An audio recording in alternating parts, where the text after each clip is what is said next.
네, 오늘의 말씀은 출애굽기서 26장 31절에서 37절까지의 말씀 우리 다 함께 합독합니다.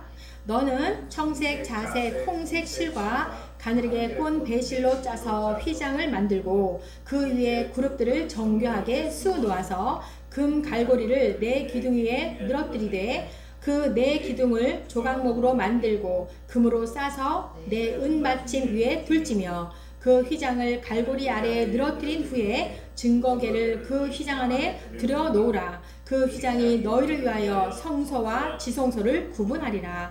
너는 지성소에 있는 증거궤 위에 속죄소를 두고 그 휘장 바깥 북쪽에 상을 놓고 남쪽에 등잔대를 놓아 상과 마주하게 할지며 청색, 자색, 홍색 실과 가느리게 꼰 배실로 수 놓아 짜서 성막문을 위하여 휘장을 만들고 그 휘장문을 위하여 기둥 5을 조각목으로 만들어 금으로 싸고 그 갈고리도 금으로 만들지며 또 그 기둥을 위하여 받침 5개를 노스로부터 만들지니라. 아멘. 네, 우리가 출애굽기서 이제 26장 마지막 가고 있는데요. 지난 시간에는 성막의 널판과 은받침에 대해서 우리가 배워봤습니다. 그쵸?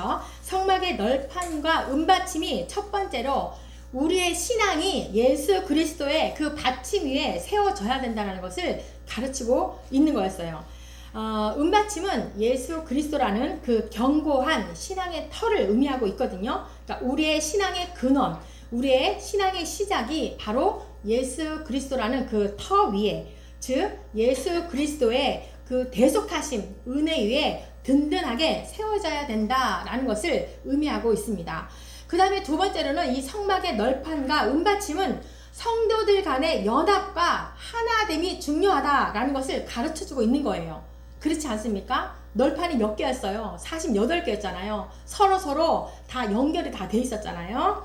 네, 성경에서 이렇게 말하죠. 교회의 머리는 예수 그리스도시다. 그리고 모든 성도는 교회를 이루어가는 예수님의 지체라고 이렇게 말하고 있습니다. 그러니까 성막의 널판이 원래는 한 원통이 아니었잖아요. 그죠? 한 원통으로 만들어진 것이 아니라 여러 조각들을 서로 이어서 붙여서 하나의 널판이 이렇게 만들어진 것이거든요. 그리고 또 어땠어요? 조각목에 또한 띠를 통해서 서로로 연결되어지고 좀 더 단단해지고 고정될 수가 있었어요.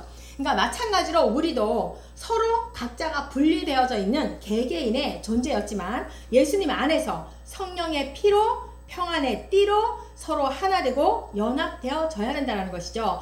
그렇게 할 때 주님의 몸된 교회를 온전히 세우는 것이고 주님이 맡겨주신 그 사명들을 온전히 감당하는 성도들이 될 수가 있다는 것입니다.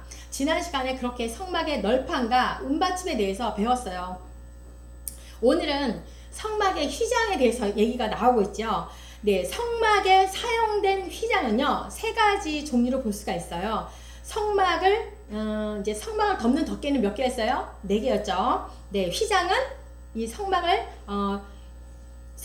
사용된 이 휘장은 3가지로 보는데요. 하나는 성소와 지성소를 나누는 지성소의 출입문에 쓰였던 휘장이 있고, 또 하나는 성소의 출입문에 쓰이는 휘장이 있었고, 또 동쪽에 이 성막의 출입구 있잖아요. 네, 성막 입구에 있는 휘장, 이렇게 3개로 볼 수가 있습니다. 근데 오늘은요, 31절에 보니까 너는 청색, 자색, 홍색 실과 가느리게 꼰 배실로 짜서 휘장을 만들고 그 위에 그룹들을 정교하게 수 놓아서, 마치 26장 1절 말씀하고 비슷한 말씀이죠. 첫 번째 덮개 말씀하고 비슷합니다. 그러니까 새하얀 세마포로 만들 때 쓰는 그 배실과 청색, 자색, 홍색 실로 천사의 모양을 수놓아서 휘장을 만들라라고 이렇게 말씀하는 거예요. 그러니까 31절에 나온 이 휘장은 성소와 지성소를 구분하는 그 휘장을 말하고 있습니다. 그러니까 가늘게 꼰 배실은 새하얀 세마포인데 이것은 예수님의 거룩하심과 완전한 의를 상징하고 있어요. 그러니까 예수님의 신성을 의미하기도 있습니다. 여러 가지로 의미가 되어져 있는데요. 자, 청색은요, 예수님이 우리의 생명의 근원이시다 라는 것을 상징하고 있고, 자색은 예수님이 왕권, 예수님의 그 왕권을 상징하고 있고, 홍색은 예수님의 보혈, 구속의 은혜를 상징하고 있어요. 그룹은 하나님을 섬기는 천사라고 했죠. 그래서 이 그룹에 이 모양의 수를 넣으라고 한 것은 예수님이 하나님과 동등된 분이기 때문에 천사의 섬김을 받으신다라는 것을 강조하기 위해서 상징하고 있는 것이에요. 그러니까 휘장이 상징하고 있는 것은 다 예수 그리스도라고 말씀드렸습니다. 건물에 그 출입문으로 사용되는 휘장을 통과해야만이 성막 안으로 들어갈 수가 있고, 마당 뜰에서 또 휘장을 통과해야 성소로 들어갈 수가 있고, 또 성소에서 휘장을 통과해야 지성소 안 언약궤 앞으로 갈 수 있듯이 우리는 오직 예수 그리스도를 통해서만 하나님께 나아갈 수가 있다는 것을 상징하고 있어요. 그러니까 휘장이 예수 그리스도를 말씀하고 있다고 했잖아요. 그러면 성막의 입구에도 휘장이 있어요. 그것을 통과해야만이 마당뜰까지 갈 수가 있는 거고, 마당뜰에서 성소까지도 그 휘장을 통과해야만이 성소로 들어갈 수가 있고, 성소와 지성소 사이에도 들어가려면 그 휘장을 지나쳐야 우리가 지성소 안 하나님의 그 임재 가운데로 들어갈 수가 있는 거예요. 그러니까 바로 그 휘장, 바로 그 예수 그리스도를 통해서만이 우리가 하나님께로 갈 수 있다라는 것을 상징하고 있는 말씀입니다. 그러니까 32절과 33절을 보니까요, 금 갈고리를 네 기둥 위에 늘어뜨리고 그 네 기둥을 조각목으로 만들고 금으로 싸서 네 은받침 위에 둘지며 그 휘장을 갈고리 아래에 늘어뜨린 후에 증거궤를 그 휘장 안에 들여놓으라. 그 휘장이 너희를 위하여 성소와 지성소를 구분하리라. 여기서 쓰여져 있는 말씀이 바로 이제 성소와 지성소를 구분하는 휘장을 말하고 있는데요. 아까도 말했지만 이 성막에 쓰여졌던 휘장이 3개라고 했어요. 그죠? 입구 쪽에 하나, 그리고 성소에 들어가는 입구 쪽에 하나, 지성소에 들어가는 입구 쪽에 하나, 이렇게 해서 3개가 들어가는데, 그리고 휘장을 다는 기둥은 성막 널판을 만들 때처럼 동일하게 조각목으로 만들었어요. 그리고 금으로 쌌어요. 지성소에 들어가는 그 널판은 다 금으로 쌌어요. 그리고 34절과 35절의 말씀 보니까 너는 지성소에 있는 증거궤 위에 속죄소를 두고 그 휘장 바깥 북쪽에 상을 놓고 남쪽에 등잔대를 놓아 상과 마주하게 할지며, 지성소 안에 있는 언약궤에 대한 설명하고, 그리고 성소 안에 있는 진설병 상과 금 등잔대 위치를 설명하고 있어요. 그 다음에 36절과 37절에 보니까 청색, 자색, 홍색 실과 가늘게 꼰 배실로 수놓아 짜서 성막문을 위하여 휘장을 만들고 그 휘장문을 위하여 기둥 5을 조각목으로 만들어 금으로 싸고 그 갈고리도 금으로 만들지며 또 그 기둥을 위하여 받침 5개를 노스로 부어 만들지니라. 32절에서 33절까지에는 지성소 입구에 있는 그 휘장에 대한 설명이라면 36절과 37절에는 성막 그 마당뜰에서 성소 건물로 들어가는 그 입구에 있는 휘장에 대한 설명을 하고 있는 거예요. 성소 출입구의 특징은 널판의 받침이 은받침이 아니라 노스로 부어서 만들라고 그렇게 말씀하고 있거든요. 여러 가지의 그 노시라는 것은 영적 의미를 많이 가지고 있는데, 저는 사람들이 자주 왔다 갔다 하는 곳이기 때문에 기둥의 받침을 은보다 더 튼튼한 노스로 하라고 명령하신 거죠. 그리고 지성소 입구에는 4개의 기둥이 있었지만 성소의 출입문에는 5개의 기둥으로 세워라, 이렇게 명령을 하시는 것입니다. 그 성소와 지성소는 성막 안에 있는 거지만 많은 차이가 있습니다. 영적인 그러한 차이도 많이 있습니다. 그래서 오늘 말씀인 이 성막 휘장, 지금 성막 휘장에 대해서 지금 말씀하고 있는데요. 이 성막 휘장에서 배울 수 있는 영적 교훈이 많이 있습니다. 첫 번째로 살펴보면은 하나님 앞에는 아무나 설 수가 없다라는 것을 배우게 되는 것입니다. 성막 안에는요, 아무나 들어갈 수도 없었고요. 반드시 아론의 자손, 그 후손들 중에서 제사장만이 들어갈 수가 있었습니다. 그러니까 성막 안에 들어가기 위해서는 하나님께서 허락하셔야 되고 하나님께서 선택된 신분의 사람만이 들어갈 수가 있다는 것이에요.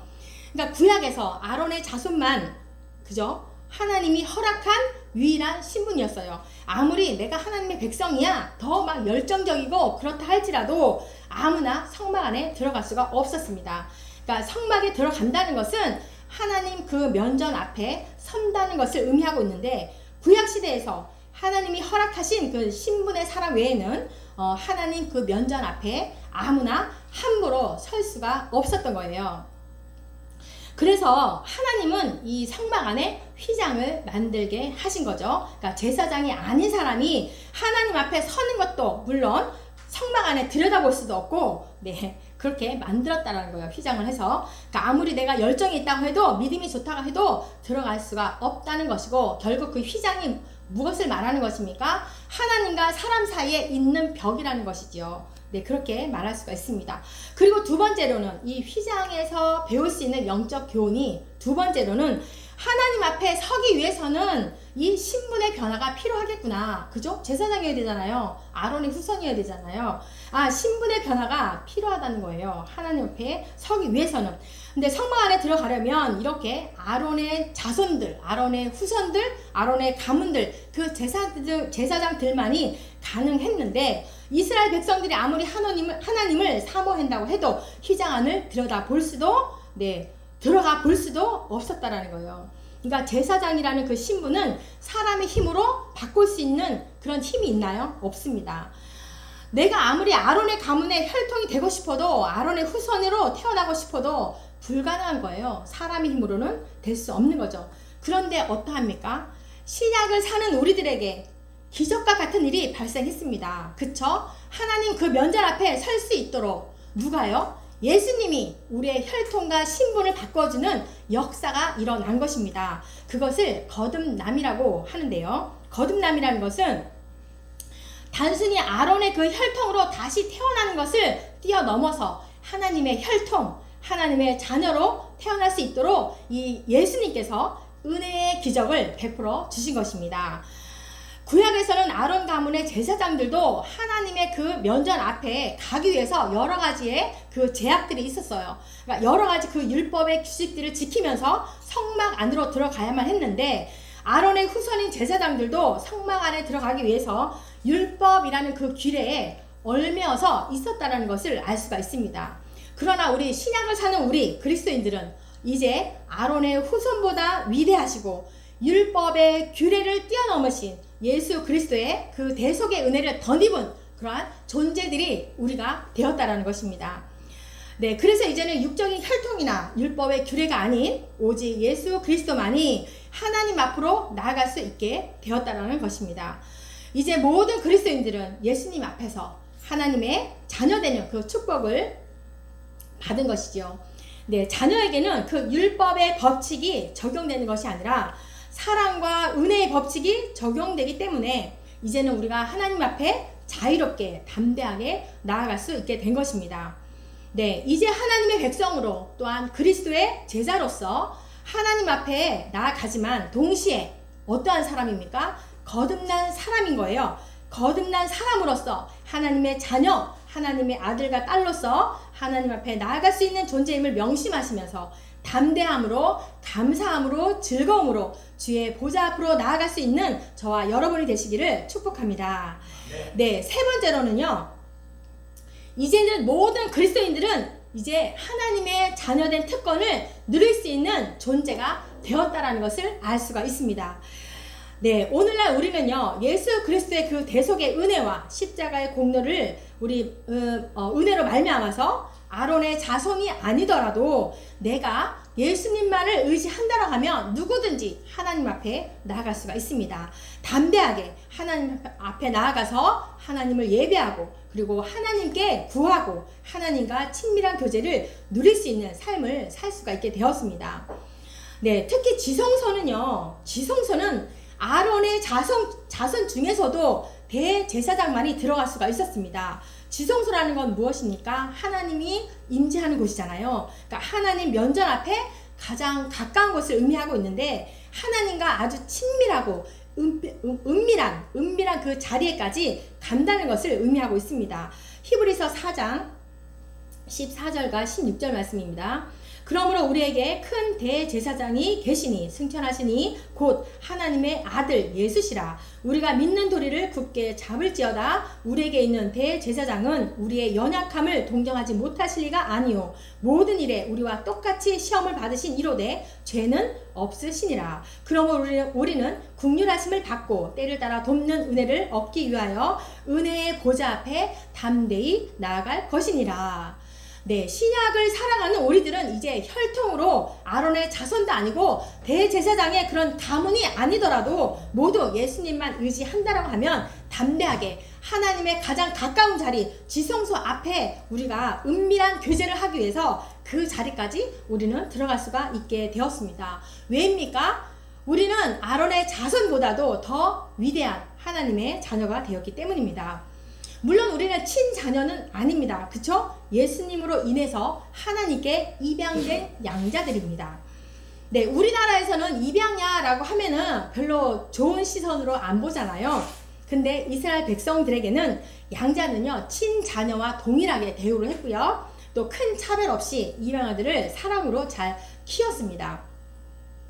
네, 그리고 복음서를 보게 되면 마태복음 27장 51절 이에 성서 휘장이 위로부터 아래까지 찢어져 둘이 되고 땅이 진동하며 바위가 터지고 마가복음 15장 38절 이에 성서 휘장이 위로부터 아래까지 찢어져 둘이 되니라. 누가복음 23장 45절 성서의 휘장이 한가운데가 찢어지더라.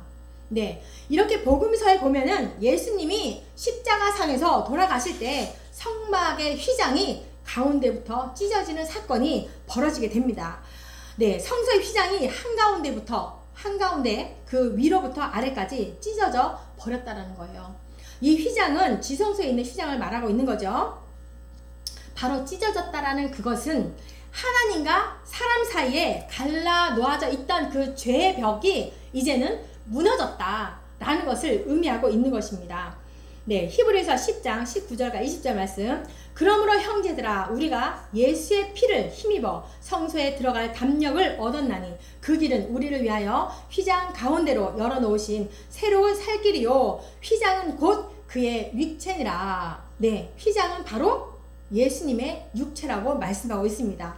이제 우리는 예수님만 있다면, 예수님의 그 보혈의 은혜만 우리가 의지를 한다면 우리는 하나님의 그 가장 가까운 곳에 들어가서 하나님을 만날 수 있고 하나님과 교제할 수 있는 자녀된 특권을 누릴 수 있게 된 것입니다. 그리고 예수 그리스도의 그 대속의 은혜를 의지함으로써 하나님의 깊은 곳, 은밀한 곳, 가장 가까운 곳까지 담대하게 나아가서 하나님과 친밀한 교제를 누릴 수가 있는 것이죠.